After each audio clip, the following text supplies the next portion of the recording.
सभी किसान भाइयों को नमस्कार। मैं विनोद, मेरे YouTube चैनल किसान एक्शन में आप सभी का स्वागत करता हूं। आज हम बात करने वाले हैं चंदन के होस्ट प्लांट के बारे में। वीडियो को बिना स्किप के लास्ट तक देखिए। आज की वीडियो काफ़ी इंटरेस्टिंग होने वाली है।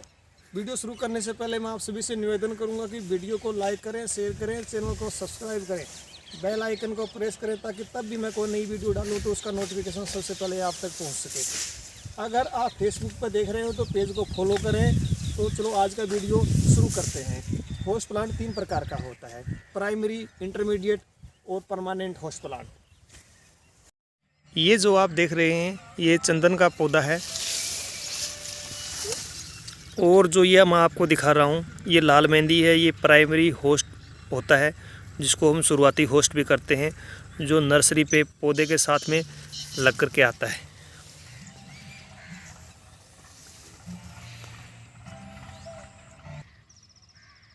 ये जो आप देख रहे हैं ये अरहर की दाल है। इसको मैंने इंटरमीडिएट होस्ट के तौर पे पौधे के साथ में लगाया हुआ है। और जो ये मैं आपको दिखा रहा हूँ ये कैजुरीना का पौधा है जो कि परमानेंट होस्ट के तौर पे मैंने लगाया है। और ये इसका तना है, ये काफ़ी मोटा हो चुका है। ये जो मैंने आपको बताया लाल मेहंदी जो प्राइमरी होस्ट होता है, ये पौधे के साथ लग कर के जो आता है, इसको हमने बाद में ये खुद भी फैलता है। उसके बाद में इसको हमने लेयरिंग के तहत इस प्रकार से दबाना होता है ताकि इसकी और नई रूट निकलें और इसको जो चंदन को है काफ़ी अच्छा होस्ट मिले और चंदन की ग्रोथ काफ़ी अच्छी रहेगी। ये जो आप देख रहे हैं ये मैंने अभी लगाई है। ये क्या होता है, ये हम काट करके भी इसको लगा सकते हैं। तो इसको मैंने यहाँ पर ऊपर से काट के निकाल दिया, लगा दिया है। इसकी कुछ समय बाद में रूट निकलेंगी और चंदन के लिए होस्ट का काम करेंगी। चंदन का पौधा सेमी पैरासाइट होता है जिसको हम आधा परजीवी भी कहते हैं। कुछ लोग आपको ये कहते हुए मिल जाएंगे कि चंदन का पौधा परजीवी होता है। अगर ये पूरा परजीवी होता तो ये होस्ट के बिना बिल्कुल नहीं रहता, लेकिन कुछ समय तक बिना होस्ट के भी रह सकता है। लेकिन आप ऐसी गलती ना करें कि इसमें किसी के कहने पर होस्ट प्लांट जो परमानेंट होस्ट है या इंटरमीडिएट कहें या प्राइमरी होस्ट जो साथ में लग कर के आता है वो ना लगाएं कुछ समय तक। ऐसी गलतियां नहीं करें, पौधे की ग्रोथ रुक जाएगी, आपका पौधा मर भी सकता है और उसमें काफ़ी सारी बीमारियां आने का भी डर रहता है। तो होस्ट प्लांट आप जितना अच्छा लगाएंगे, जितना प्राइमरी होस्ट उसमें ज़्यादा लगाएंगे, आपको पौधे की ग्रोथ उतनी ही ज़्यादा मिलेगी। पौधे की इम्यूनिटी इतनी बढ़ जाएगी कि उस पर बीमारियों का कोई असर नहीं होगा। तो दोस्तों, अगर आप चंदन की खेती करना चाहते हैं तो होस्ट प्लांट का ध्यान रखें। किसी के कहने के ऊपर कि आप परमानेंट होस्ट है उसको आप 6 महीने बाद या 1 साल बाद लगाएं, ऐसी गलती आप ना करें। जो कि ये परमानेंट होस्ट आप देख रहे हैं ये कैजुरीना, इसको मैंने चंदन लगाने के ठीक 1 महीने बाद लगा दिया था। आगे चल कर के थोड़ा ये भी देखेंगे कि जो कि होस्ट प्लांट है वो मैंने चंदन के पौधे से 5 फुट की दूरी पर ये लगा रखा है। तो हम ये देखेंगे कि क्या 7-8 महीने में इस कैजुरीना की जो रूट है वो क्या चंदन तक पहुंच चुकी है। इस लाल मेहंदी को हम ऊपर से काट करके भी लगा सकते हैं, लेकिन उसके लिए मौसम अनुकूल होना चाहिए। अगर ज़्यादा धूप रहेगी तो ये नहीं लगती है। अगर मौसम ठीक रहता है, जैसे बारिश का मौसम है या फिर धूप कम है, गर्मी ज़्यादा नहीं हो रही है, तो इसकी कुछ समय बाद में रूट निकलने लगती हैं और ये लग जाती है। लाल मेहंदी चंदन के पौधे के लिए होस्ट का काम 1 से 1.5 साल के लिए करती है। उसके बाद में इंटरमीडिएट होस्ट या फिर परमानेंट होस्ट प्लांट की ज़रूरत पड़ती है। ये इंटरमीडिएट होस्ट के तौर पे मैंने लगाया हुआ है, ये अरहर की दाल है। इंटरमीडिएट होस्ट के तौर के ऊपर आप नींबू लगा सकते हैं, मौसमी लगा सकते हैं, या फिर आप कोई दूसरा फ्रूट का पौधा लगा सकते हैं जिसकी हाइट कम हो। उसकी अगर हाइट ज़्यादा रहेगी तो वो चंदन के पौधे पर छाया करेगा और चंदन के पौधे को छाया की ज़रूरत नहीं होती, वो धूप में अच्छा फलता फूलता है। इंटरमीडिएट होस्ट जो होता है वो चंदन से 2 फुट दूरी पर लगाया जाता है। इंटरमीडिएट होस्ट 2 से 3 साल तक चंदन को खुराक देता है। उसके बाद में परमानेंट होस्ट जैसा कि मैं आपको दिखा रहा हूँ, ये कैजुरीना या कोई दूसरा प्लांट भी आप इसमें लगा सकते हैं।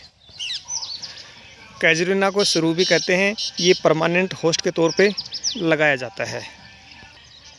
परमानेंट होस्ट के तौर पे आप नीम भी लगा सकते हैं, बबूल को भी लगा सकते हैं। मैंने कहीं कहीं बबूल भी लगाया हुआ है, नीम भी लगाया हुआ है, और जैसा कि मैं आपको दिखा रहा हूँ ये कैजुरिना लगाया है। लेकिन अभी तक का जो रिज़ल्ट मुझे मिला है, जो इसकी रूट मैंने कई बार देखी कि कहाँ तक पहुँच रही हैं, तो इसकी जो रूट है उसने सबसे अच्छी ग्रोथ की है।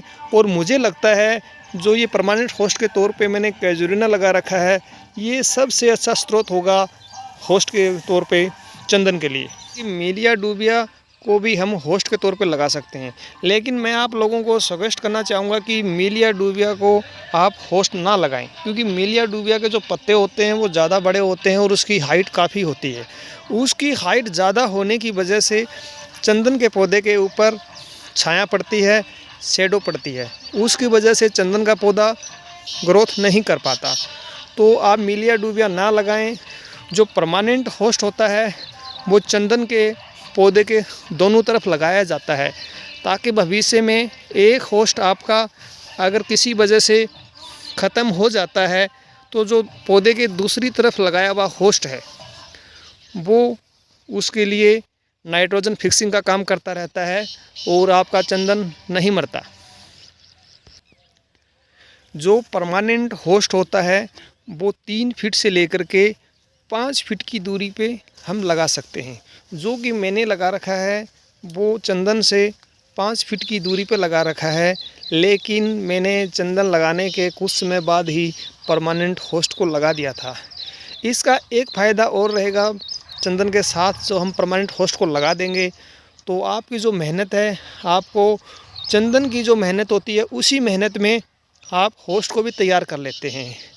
क्योंकि हमारे देश में किसी किसी जगह को छोड़ करके, कहीं कहीं पे छोड़ करके दीमक की बहुत ज़्यादा शिकायत रहती है, जो कि हमने मेडिसिन दीमक की या दवाई हम कहें वो चंदन को देनी होती है, वो हम उसी वक्त कैजुरिना को दे देंगे और मुझे लगता है उसी मेहनत में आपके दोनों पौधे तैयार हो जाएंगे। परमानेंट होस्ट को 1 से 1.5 साल बाद भी हम लगा सकते हैं, लेकिन फिर आपको अलग से उसको दवाई डालनी होती है और अलग से मेहनत करनी होती है, और आपके चंदन के पौधे को फिर अच्छे से होस्ट नहीं मिल पाता, जिसकी वजह से कहीं कहीं हमने देखा है कि चंदन का पौधा मर भी जाता है। अभी हम देखेंगे कि जो कैजुरिना का पौधा है उसकी रूट क्या चंदन की रूट तक पहुंच चुकी हैं, क्या चंदन ने कैजुरिना की रूट के साथ में होस्ट एरिया बना लिया है। तो अभी हम कैजुरिना की जड़ को खोद करके देखेंगे कि कैजुरिना की जो जड़ है वो कहाँ तक पहुँच चुकी है।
ये देखिए, ये जो कैजुरिना की जड़ थी उसको हमने खोद लिया है, और ये आप देख रहे हैं कि 7-8 महीने में ही चंदन तक पहुंच चुकी है।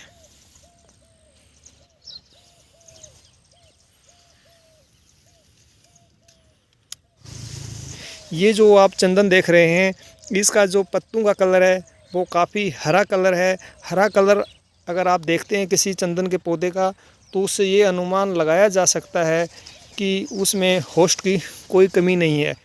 अगर आपका पौधा पीला पड़ने लग गया है तो आप ये समझना उसमें कोई बीमारी लग गई है या फिर उसमें होस्ट अच्छे से काम नहीं कर रहा है।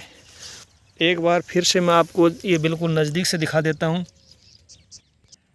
ये जो आप कैजुरीना का तना देख रहे हैं और ये जो मैं आपको रूट दिखा रहा हूँ, ये चंदन तक पहुँच चुकी है।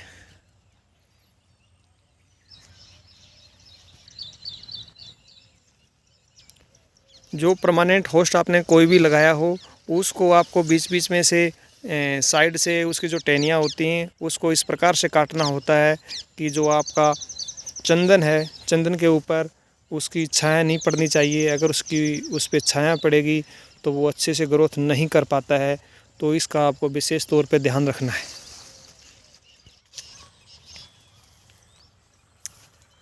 ये देखिए, मैंने 1 एकड़ में चंदन की खेती की हुई है।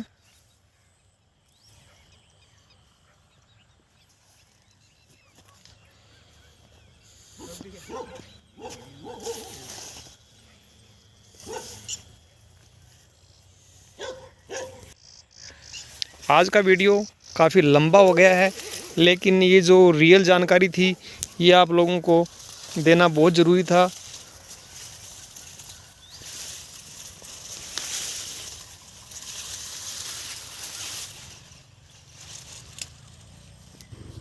अगर कोई भाई चंदन की खेती करना चाहता हो, अगर कोई और एक्स्ट्रा जानकारी चाहिए किसी भाई को, तो वो मेरा मोबाइल नंबर पे कॉल कर सकता है। मेरा मोबाइल नंबर डिस्क्रिप्शन बॉक्स में मिल जाएगा। आज की वीडियो यहीं पे ख़त्म करते हैं। कमेंट बॉक्स में कमेंट करके बताएं वीडियो कैसी लगी। और जो ये बैकग्राउंड नॉइज़ आ रही है वो माइक ना होने की वजह से आ रही है। अगले वीडियो तक मैं माइक को खरीद लूँगा तो आपको साउंड क्वालिटी और अच्छी मिलेगी। जय हिंद, वंदे मातरम।